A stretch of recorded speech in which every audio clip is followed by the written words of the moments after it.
Something about animation too, where your drawings come to life. So it's a crazy thing because it doesn't really exist like if you looked at it frame by frame, but when it's moving, it's alive. It's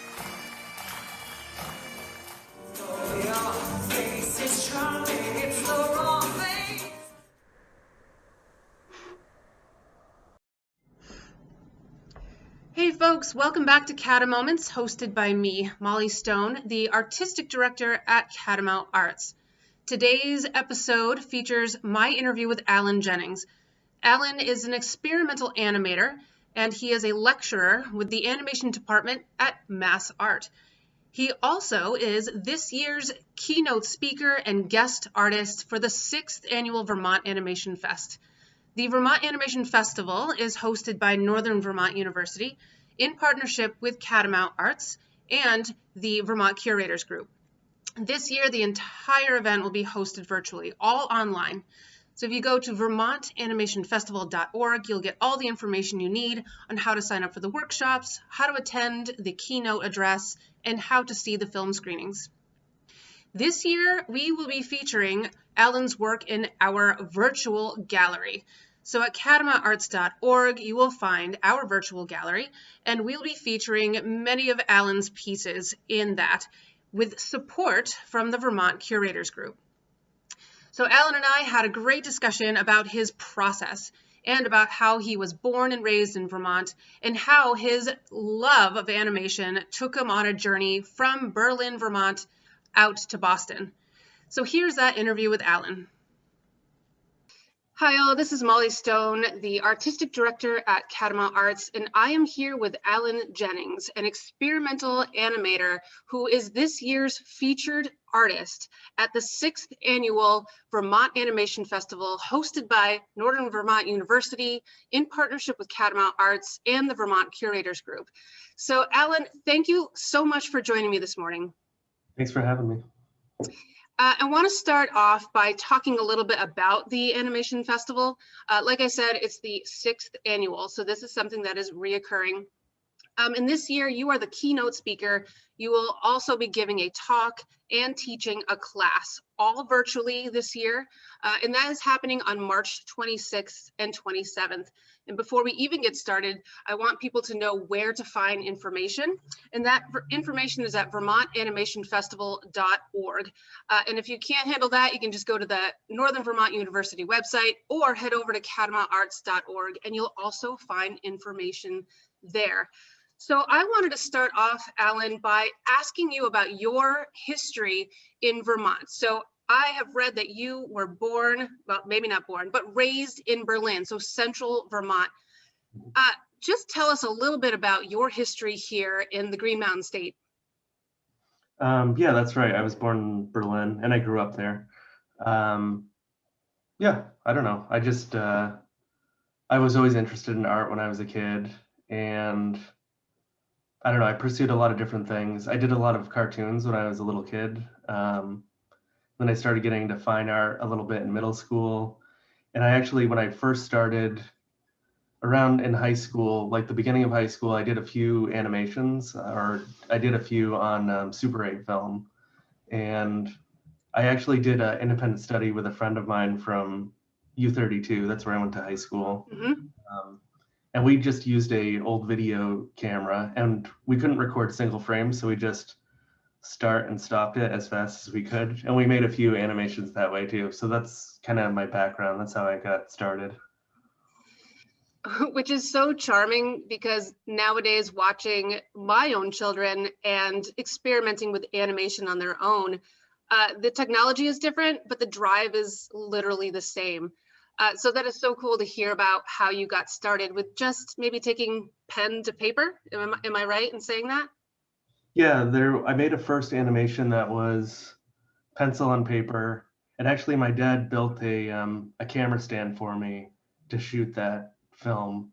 So I shot it, and the thing about film is you shoot it and you don't know what's going to happen. So I got it back and it was out of focus. It was a little out of focus. Oh, and no. It was like, oh man, because I couldn't reshoot it, like it was already exposed film. So I did actually reshoot it later.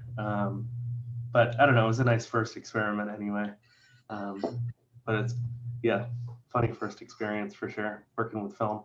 Yeah, and it's maybe in a retrospective of what we used to use back in the day. I don't think students these days will have to deal with that disappointment of waiting a week and getting something back and having it be a total failure. Uh, I, I'm guessing. I remember the throwaway cameras that we would have developed elsewhere. So yeah, you don't see your finished product right out in front of you. You have to wait. So talk to me about that. As you moved through high school and then decided on going to college and moving forward with your career, what kept you in this world of animation? I did want to say one other thing about that last thing too. So I got the film back and it was out of focus, but it was also blown out.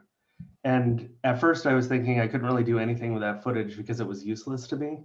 But I realized that I could. So this was, I shot something else and it was on 16 millimeter film. So Super 8 is really small and 16 is double that size. So I ended up actually drawing on the film directly. So I made an animation. So I have the animation that I tried to make, and then I have the drawn animation above it just with a Sharpie, because you could just use Sharpie on film and it'll stick. So I don't know, just something to think about, since it still is the physical material, so I could still Yep. use it and then project it. So why have I kept doing animation? um, there's something, I feel like each film is an opportunity to try something different. So I like to push myself with each project. So I started out making a lot of experimental films, especially when I was at MassArt, and I got into the experimental program at CalArts, but I had made so many experimental films that I wanted to really push what I could possibly do. Mm-hmm. So my thesis film is a narrative film because it's something I hadn't ever done before. Because it's like, I don't know, I like the idea of a challenge and to make something better each time, or just take it in a different direction with each project. So there's something about animation too where your drawings come to life. So it's a crazy thing because it doesn't really exist like if you looked at it frame by frame, but when it's moving, it's Right. alive. It's a pretty amazing thing to see that happen. Yeah, and so I want to go back to experimental animator. Tell me exactly what that means to you, or as best you can, because that's something that is really interesting to me, and it seems to open up or smash boundaries. So can you tell me a little bit more about what that means? That's what the degree was. Okay. That's the only master's degree actually that you can get in animation from CalArts. I don't know if you had read this anywhere or anything, but so there are two different programs. There's a character animation and experimental.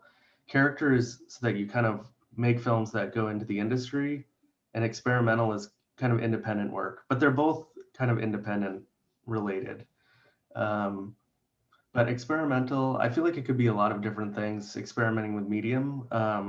Just drawing on film is something that maybe is more in that experimental category, Mm-hmm. Mm-hmm. which I've done a lot of things with that, but just mixing mediums and trying things that are outside of conventions, I feel like that's kind of experimental. I had the person that did the sound design, the music for the Northeast Kingdom. I remember I was talking to him and he said that he was used to doing scoring for both character and experimental for the CalArts. And he said something like experimental students tried different things out, like they pushed it in a different direction. Like it was surprising the things that people in experimental did with narrative when they did a narrative. Because there's a lot of people that don't do narrative, and I love that kind of work too. I love all different types of filmmaking, but I don't know, it's just an interesting perspective because it's from a composer. It's not like from me, just like Right. hearing about that experience, different process. So did you know that you were doing experimental animation when you drew in Sharpie on that film? I had gotten this book. the animation book by Kit Laybourne. Mhm. Um, and it had all of these processes that you could try. So one of the other things I did when I first did an experiment with Super 8 was pixelation. So basically just animating yourself as a puppet. So that was one of the things in the book, but there was also drawing on film. That was one of the things that showed you how to do it and the materials that you could use to make that stuff. So discovering that book kind of opened up the possibilities for that. Yep. And there was another book that I had gotten in Montpelier when I was growing up that was on animation too. Um, just it was from the 90s, I don't know, but it had all of those different techniques in it too, because I was always interested in that process too, like how something was made. Mhm. So speaking of how things are made, tell us about your film, which I've watched several times now, called The Northeast Kingdom. There seems to be several layers of things happening there, not only in the narrative, but in the artistry. And so talk to us about, because that's, I think, and that is part of our exhibit, is a lot of work, or a lot of photos from that film. Tell us about that film, and first of all, because it's called The Northeast Kingdom, where did the inspiration come from for that particular film? So I called it the Northeast Kingdom because it's a remote area where anything could kind of happen. So that's why I came up with that name. But I'm from Central Vermont, so I'm not even Right. from that region. Yeah. But a lot of those things from my childhood growing up in Vermont are in the film. So there's a character, a barber, Mhm. who's based on a barber I had growing up, Francisco. Um, he's a Sicilian barber, and he raised sheep and made sweaters out of their wool. So that's just, he's like directly in the film, and that's actually what he looks like with the glasses, like the half glasses, Yep. like when he was cutting my hair. Um, Did he have the sheep in his car though? I'm wondering. I don't know if he had the sheep. Well, maybe at some point he had to move them. I don't know, but You have to that watch was to a see the sheep question. in the car. Mhm. Um, yeah, and there are other elements in that too, like this the basically the establishing shot is kind of like downtown Northfield. If anyone has been there, there's a church on a hill, so Mhm. that's kind of where that is from too. And there's a lot of different inspirations for that. Like I used blueberries because there were blueberries behind my house growing up. So that's kind of why I used those elements. And there's a character in the movie that grows the blueberries, the blueberry farmer person. That is based on an elderly woman that lived down the street from us. That originally in the movie it was more based on real life, but I kind of shifted it a little bit. But she used to raise and butcher turkeys for Thanksgiving. So, and she lived to be 102. And so I don't know, it was crazy. I can't even imagine like what she saw, growing up during that time. Cause I don't know, pretty amazing advances. But I don't know, just someone that I knew growing up down the street. And that's kind of what that character looks like Mhm. in the movie.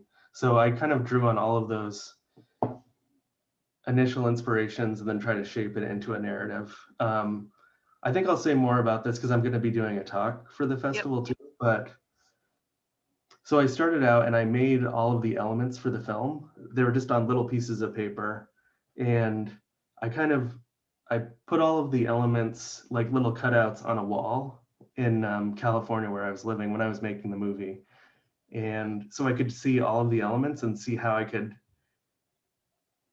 connect the lives together basically. So if I had everything in front of me, then I could see the connections more. Mhm. I don't know, that's kind of part of the process. That was like the very initial beginning of it. But there's a lot more, like that's just the initial start. Yeah, and I know that you're going to talk. You're the keynote speaker for this year's Animation Fest, so you'll be going into that in way more detail. One thing I did want to ask about for folks who hopefully will be there but may not is that mystical creature that seemed to link everyone. You just have a couple words on where that came from. The initial inspiration, so there's a naked deer man Yep. character that's in the movie. um, there was this guy in Northfield that would walk around and this is nothing. He just had a hat that had antlers on it. So that was like just the initial thing, just seeing that person walk around. I never found out who that person was in Northfield, but that was the initial inspiration. But it kind of shifted a little bit because I wanted to have this combination between a minister character and this mystical creature because that's kind of what's happening in the film. Like it's the way that each person treats Mm-hmm. spirituality. So, I don't know. I think it's all kind of in the film, and you can kind of see Yeah. how one person is taking advantage maybe of people, and the other is kind of just trying to help. But I mean, you could see that in the movie, the difference between the minister and the deer. Yeah, and that's where what I was getting at with the layers. You have to watch that. I mean, it's 7 minutes long, maybe just a little bit over 7 minutes long, but it has so much content in it that it, there's so much symbolism, and like you said, it depends on which perspective you're identifying with. And I am thrilled to hear that the the naked deer, was inspired by someone you never even met, just someone who was on the periphery of your life. And for me, I mean, there's so much juicy content in our everyday lives, and you are proving that. And I hope students that are in this work and folks who are just, being witness to it can see how complex it actually is. And I applaud you for it because it's such a fun film, Alan. It's really fun. Well, thank you. You're welcome. So I want to shift just a little bit to your exhibit. So we are featuring, when I say we, Catamount Arts is featuring your works in a virtual exhibit. Like every other gallery out there, we are closed to the public still currently, which is why the Animation Fest is online. All the workshops are virtual as well. So, really they're open to anyone. And your keynote address will be open to everyone. And this exhibit will be open to everyone. So it is going to be at catamountarts.org, and it's also going to be featured and promoted by the Vermont Curators Group. So this exhibit will feature several of your works and will have links to your film.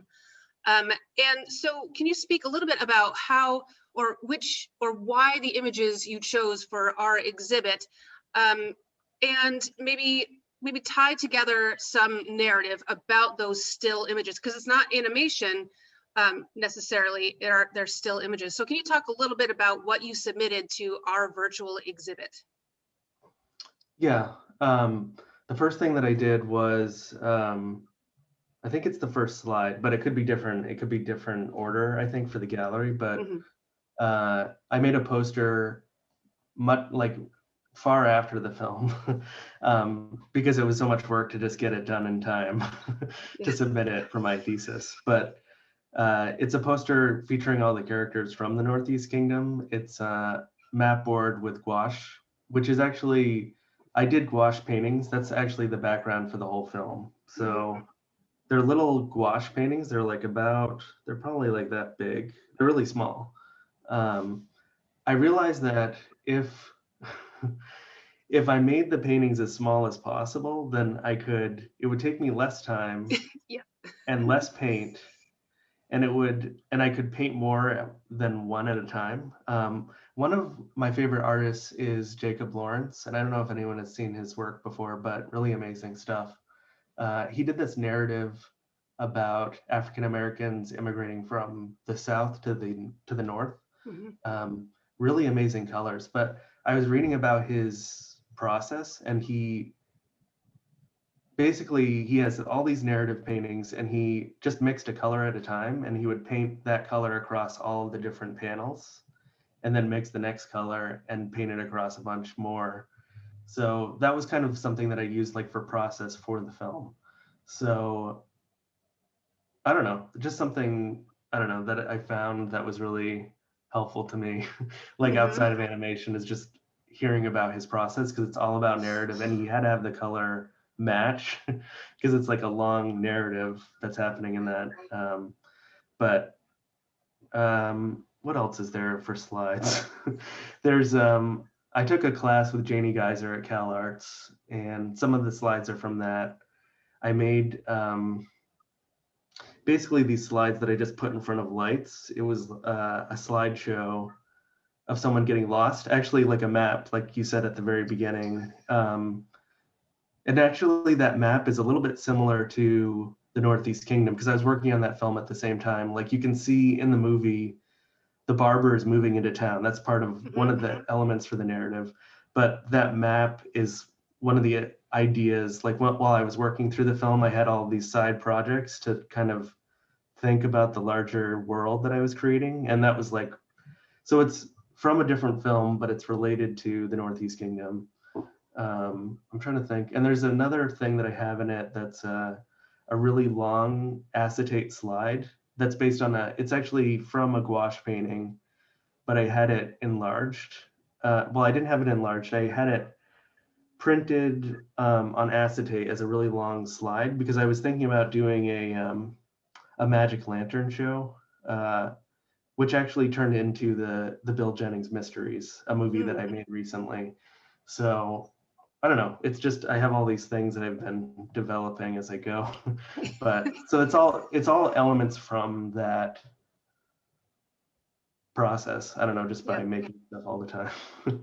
Yeah. And on process, I think we can wrap up our conversation here about process and just talk to our NVU students and to anyone else who is interested in animation about process, the importance of process. And it's not going to look the same for everyone, but speak from your perspective how your process is, first of all, important, what's carried through from when you were a child to now, and how that influences your work. I think it depends on what the project is because I've made paintings. That's something that I've been doing, like for a while now. And I've been making comics for recently pretty often. So I have that. So there's different processes for all of that stuff. But when I'm making a film, I usually plan it all on paper. So it depends on what the film is, but sometimes I'll start with just a sketch. So I made a film, my first film at Cal Arts, Going Through the Motions, is about my experience in gym class, and I wasn't good. I'm not like a good athlete. So it was just things that I remembered growing up. Like the different exercises you had to do, like that box where you had to see how far you could measure. Yeah. The reach. Yeah, so that's in the film, but there's a lot of different things. Actually, even when the person throws the baseball, that was like my throwing technique, which is really bad. But so for that film though, I just started with just sketches, just remembering what it was. And actually it started out more autobiographical, but then it became more exaggerated as I went. Because I don't know if anyone has seen that, but someone actually does lose their eye in that gym class movie.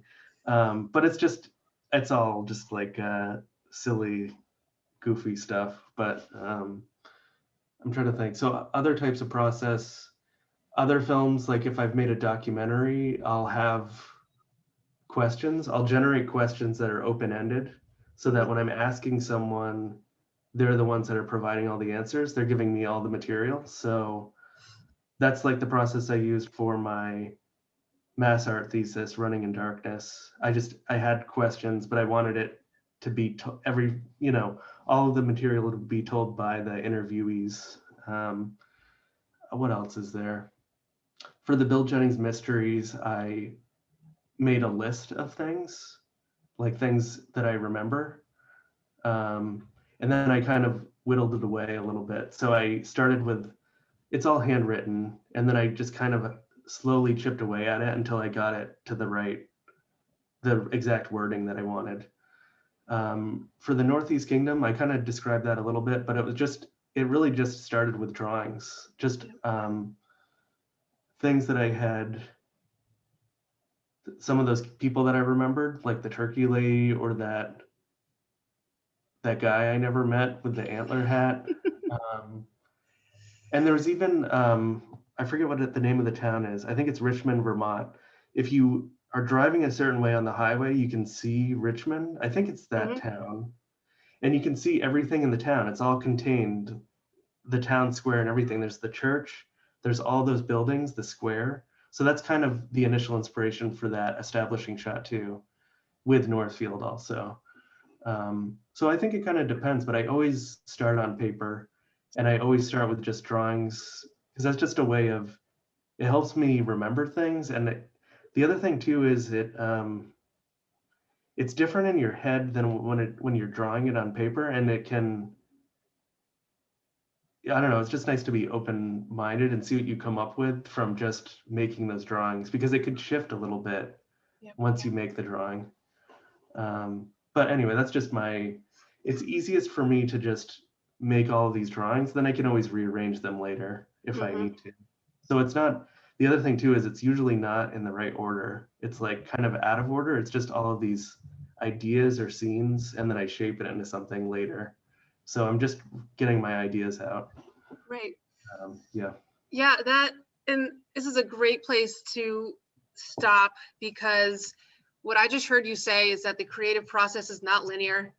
It is dumping all the ingredients out on the table and then working with them and seeing where they lead you, oftentimes. And so I think that's a great place to stop, because it speaks to what the creative process in general is. And your end product just happens to be animation and cartoons and films. But for other people, it's something totally different. But what you've just captured is what art is. It is about taking all those floating thoughts in your head and getting it out there, manifesting it. And as you said, that process looks different for absolutely everyone, but the process matters. So, Alan, I want to thank you so much for joining me and having this interview, and thank you so much for being the keynote speaker and the guest artist for the NVU Vermont Animation Festival. And on behalf of NVU, Catamoment Arts, and the Vermont Curators Group, I just want to say thank you. This has been extremely interesting conversation, juicy, as I say, and full of great inspiration. So thank you so much. Thanks for having me. I'm really glad to be doing this for Vermont too. So, yeah. And we are glad to have you. So Alan, we will see you soon, virtually again, but thanks and stay well. Thanks, you too. Thank you so much to Alan for joining me, and thank you to Northern Vermont University, Catamoment Arts, and the Vermont Curators Group for making this all possible. Until next time, stay well.